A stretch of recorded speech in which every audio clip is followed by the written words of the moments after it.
Chapter 85. The Fountain.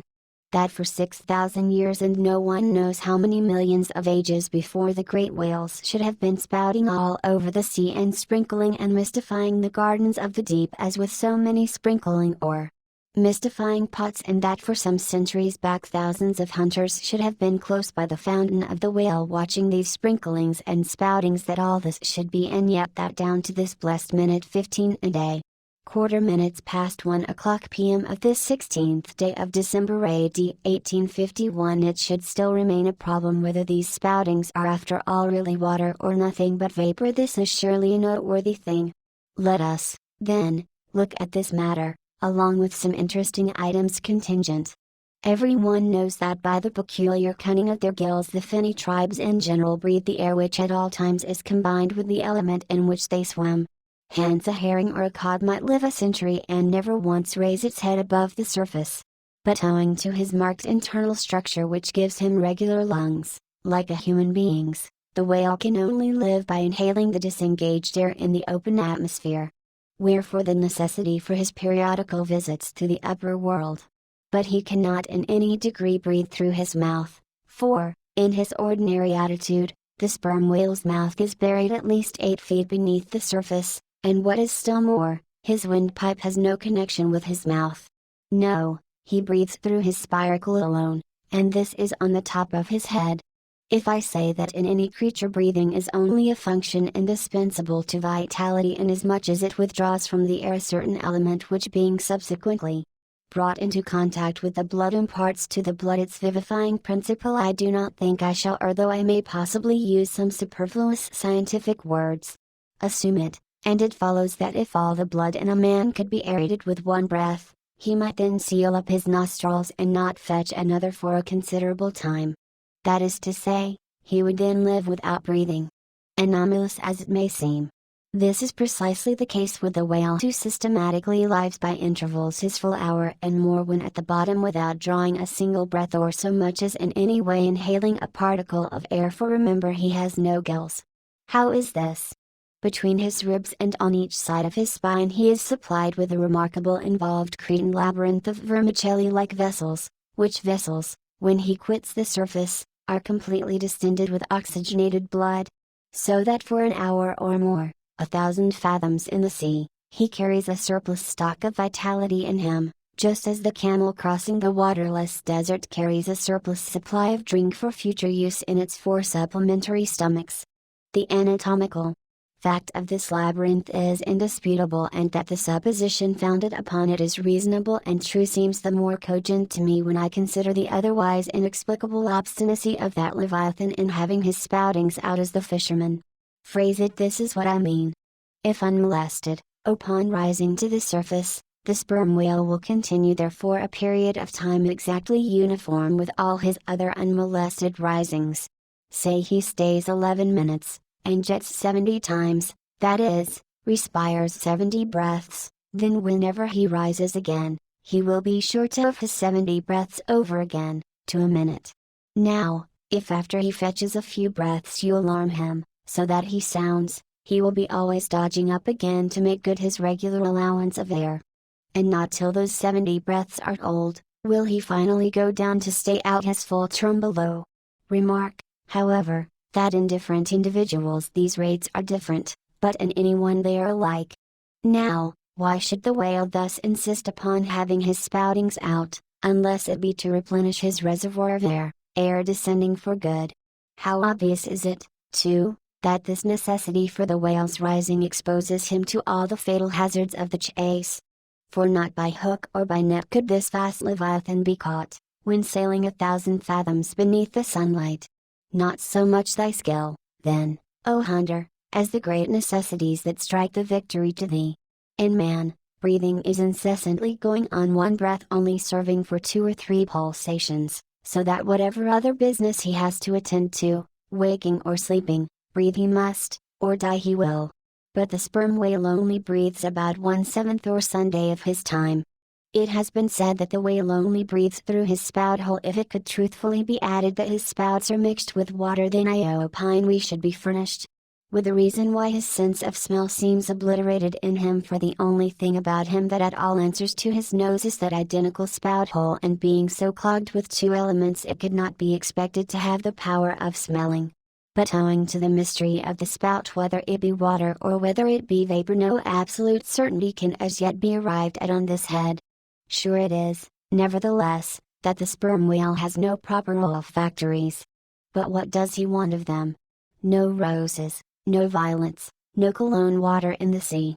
Furthermore, as his windpipe solely opens into the tube of his spouting canal, and as that long canal like the Grand Erie Canal is furnished with a sort of locks that open and shut for the downward retention of air or the upward exclusion of water, therefore the whale has no voice unless you insult him by saying that when he so strangely rumbles he talks through his nose. But then again, what has the whale to say?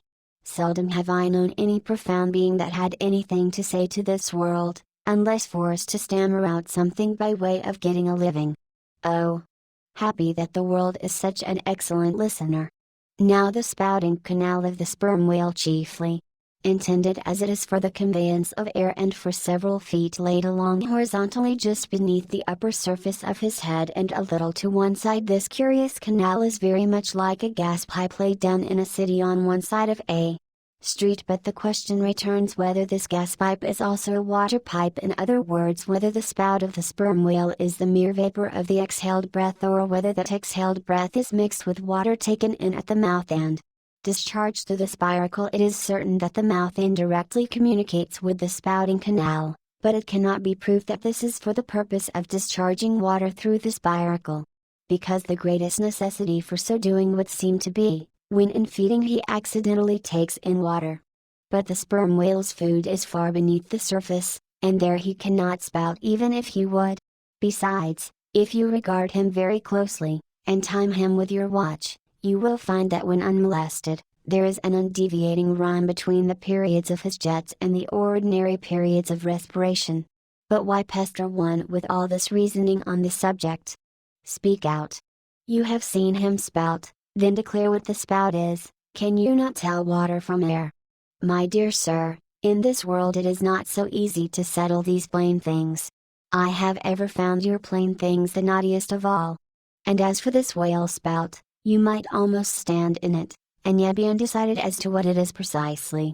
The central body of it is hidden in the snowy sparkling mist enveloping it, and how can you certainly tell whether any water falls from it when always when you are close enough to a whale to get a close view of his spout he is in a prodigious commotion, the water cascading all around him, and if at such times you should think that you really perceive drops of moisture in the spout, how do you know that they are not merely condensed from its vapor, or how do you know that they are not those identical drops superficially lodged in the spout hole fissure which is countersunk into the summit of the whale's head? For even when tranquilly swimming through the midday sea in a calm with his elevated hump sun-dried as a dromedary in the desert, even then the whale always carries a small basin of water on his head, as under a blazing sun you will sometimes see a cavity in a rock filled up with rain, nor is it at all prudent for the hunter to be over curious touching the precise nature of the whale spout. It will not do for him to be peering into it, and putting his face in it. You cannot go with your pitcher to this fountain and fill it, and bring it away. For even when coming into slight contact with the outer, vapory shreds of the jet, which will often happen, your skin will feverishly smart, from the acridness of the thing so touching it. And I know one, who coming into still closer contact with the spout, whether with some scientific object in view, or otherwise, I cannot say, the skin peeled off from his cheek and arm. Wherefore, among whalemen, the spout is deemed poisonous, they try to evade it. Another thing, I have heard it said, and I do not much doubt it, that if the jet is fairly spouted into your eyes, it will blind you. The wisest thing the investigator can do then, it seems to me, is to let this deadly spout alone. Still, we can hypothesize, even if we cannot prove and establish. My hypothesis is this, that the spout is nothing but mist. And besides other reasons too. This conclusion I am impelled by considerations touching the great inherent dignity and sublimity of the sperm whale. I account him no common shallow being, inasmuch as it is an undisputed fact that he is never found on soundings or near shores. All other whales sometimes are. He is both ponderous and profound. And I am convinced that from the heads of all ponderous profound beings, such as Plato, Pyrrho, the devil, Jupiter, Dante, and so on, there always goes up a certain semi-visible steam, while in the act of thinking deep thoughts. While composing a little treatise on eternity, I had the curiosity to place a mirror before me, and ere long saw reflected there, a curious involved whirring and undulation in the atmosphere over my head. The invariable moisture of my hair, while plunged in deep thought, after 6 cups of hot tea in my then shingled attic, of an August noon. This seems an additional argument for the above supposition. And how nobly it raises our conceit of the mighty, misty monster to behold him solemnly sailing through a calm tropical sea, his vast mild head overhung by a canopy of vapor engendered by his incommunicable contemplations, and that vapor, as you will sometimes see it, glorified by a rainbow, as if heaven itself had put its seal upon his thoughts. For, G.C., rainbows do not visit the clear air, they only irradiate vapor. And so, through all the thick mists of the dim doubts in my mind, divine intuitions now and then shoot, enkindling my fog with a heavenly ray. And for this I thank God, for all have doubts, many deny, but doubts or denials, few along with them, have intuitions. Doubts of all things earthly, and intuitions of some things heavenly. This combination makes neither believer nor infidel, but makes a man who regards them both with equal eye,